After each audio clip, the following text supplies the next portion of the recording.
Regra de ferro V. Regra de ferro de Thomasy Jogo da Velha 5. Nunca permita que uma mulher esteja no controle do nascimento. É chamado controle de natalidade porque alguém está controlando o nascimento.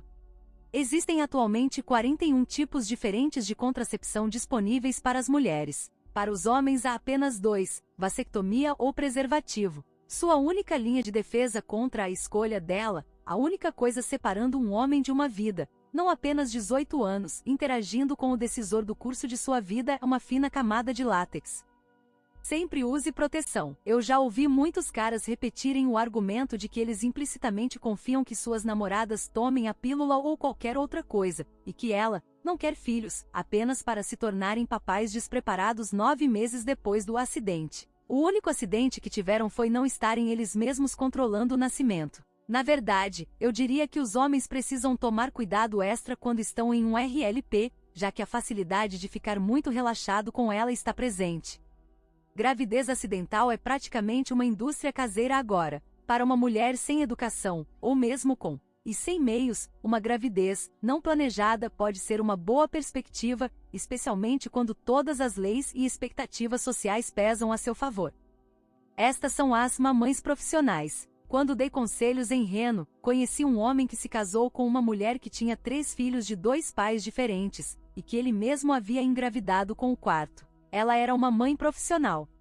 De descarga em 2002, a NBA emitiu uma advertência altamente controversa direcionada a jogadores de basquete profissional, afirmando que os jogadores deviam usar preservativos quando têm relações sexuais com mulheres, e jogarem o preservativo no vaso sanitário e dar descarga para descartar o sêmen. Esta advertência foi o resultado de vários processos de paternidade naquele ano envolvendo mulheres com quem esses jogadores dormiram, que haviam recuperado os preservativos do lixo e se auto-engravidado com o sêmen. A NBA teve ocorrências suficientes desse tipo para garantir um aviso a toda a liga naquele ano. Todos esses jogadores são 100% responsáveis pelo bem-estar dessas crianças e suas ex-parceiras por padrão, porque não há leis que protejam os homens de gravidez fraudulenta.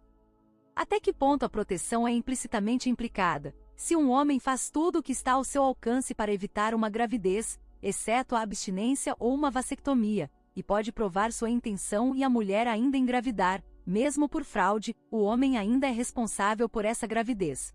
As mulheres são 100% protegidas e os homens são 0% protegidos. Posso até chegar a citar casos em que um homem que se casa com uma mãe solteira e depois se divorcia, dela ainda é esperado que pague uma pensão futura para uma criança que não é sua, mesmo sem a adoção oficial da criança pelo homem.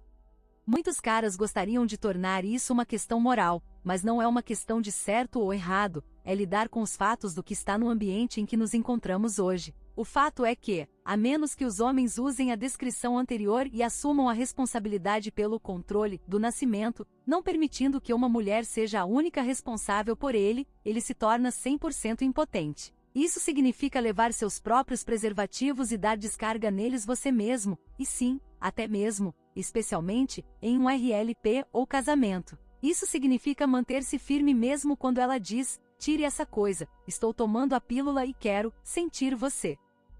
As mães querem ser mães, caso contrário, elas decidiriam não ser. Mães solteiras são uma ocorrência muito comum para arriscar uma chance que pode arruinar o resto da sua vida. A revolução sexual teve muito mais a ver com o desenvolvimento de meios hormonais de controle de natalidade do que com a legalização do aborto. Preservativos existem desde antes da Segunda Guerra Mundial, mas mesmo no baby boom havia muito menos gravidez indesejada ou mães solteiras do que após o advento da pílula. A pílula colocou o controle do nascimento nas mãos das mulheres, onde antes era de responsabilidade do homem colocar a camisinha e fazê-lo corretamente, se ambos quisessem evitar versões menores de si mesmas correndo pela casa. A escolha dos profissionais. As taxas de aborto dispararam nas décadas após o nascimento do controle de natalidade baseado em estrogênio, o que levou à necessidade de regulamentações legais e clínicas dos abortos, bem como à reforma das leis de paternidade nos anos 70. Certamente existiram abortos, tanto médicos como clandestinos, antes disso, mas se você olhar para o aumento nas estatísticas de aborto antes e depois do advento de uma forma conveniente de controle de natalidade moderada pelas mulheres que o tomam, vai explodir sua mente.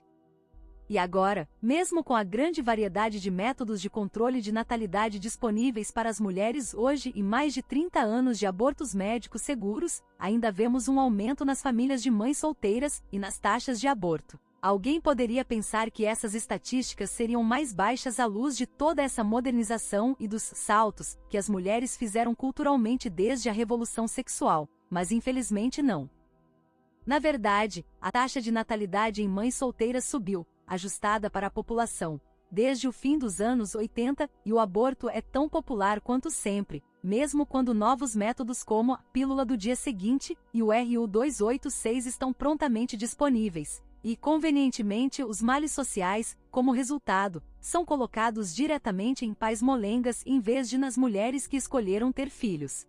Este não é um problema científico, é cultural. Mães querem ser mães. Os homens apenas são pais quando uma mulher decide isso para ele, mesmo no mais feliz dos casamentos. Eu espero, que nós veremos a segunda revolução sexual uma vez que uma forma masculina de contracepção hormonal for testada e disponível, mas você pode apostar que todo grupo interessado, do religioso ao feminista, lutará contra o lançamento desse método para o grande público e inventará todo tipo de explicação velada para sua demonização, a fim de colocar a agência de controle de natalidade exclusivamente no controle dos homens. Sinceramente, duvido que os homens se esqueçam de tomar ou tenham seus acidentes na mesma escala que as mulheres o fazem.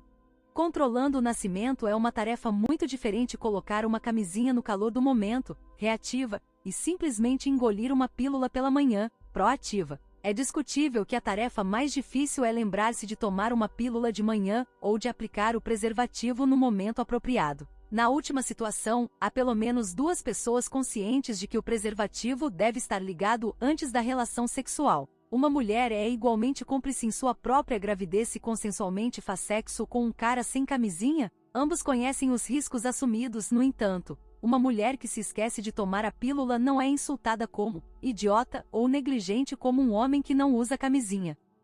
Tomar o controle de natalidade é escolha dela, e raramente um cara pode ter certeza em uma base diária que sua parceira está fielmente tomando a pílula. Na verdade, até mesmo perguntar sobre isso seria presunçoso, quase rude, se é um encontro casual. Quando um homem e uma mulher não tomam a precaução de colocar um preservativo, ambos têm consciência disso. Quando ela não toma a pílula acidentalmente ou intencionalmente, ela é a única parte responsável por essa gravidez, mas em ambos os casos ela decide o rumo da vida do homem caso isso ocorra.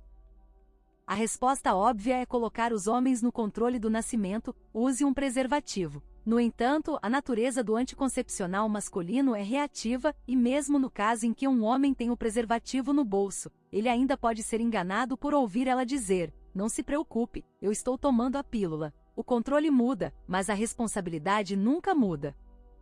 Perdoe-me por insistir no assunto, mas não há mães acidentais. Considere as estatísticas de fertilidade, e que é preciso uma quantidade considerável de negligência para uma mulher perder várias pílulas regularmente para acidentalmente engravidar. Também se poderia argumentar que mesmo um casal envolvido em sexo sem camisinha ainda pode ter relativa confiança de que uma mulher não engravidará, mesmo que ela tenha perdido várias pílulas regularmente. Novamente, meu ponto é que é preciso esforço para engravidar. Mesmo sem qualquer controle de natalidade e cronometrando ciclos de ovulação da minha esposa para o nosso sexo levou-nos 4 meses para conceber a nossa filha. É por isso que eu rio da desculpa da gravidez acidental tão comum hoje em dia. Se uma mulher quer engravidar, ela pode fazê-lo impunemente e inventar qualquer desculpa que queira sobre acidentes, mas o cara é um idiota por não usar camisinha e assumir a responsabilidade por suas ações, mesmo que ele seja levado a acreditar que ela está tomando conta de sua contracepção. No entanto, ele é o único penalizado financeiramente e socialmente por causa de sua escolha.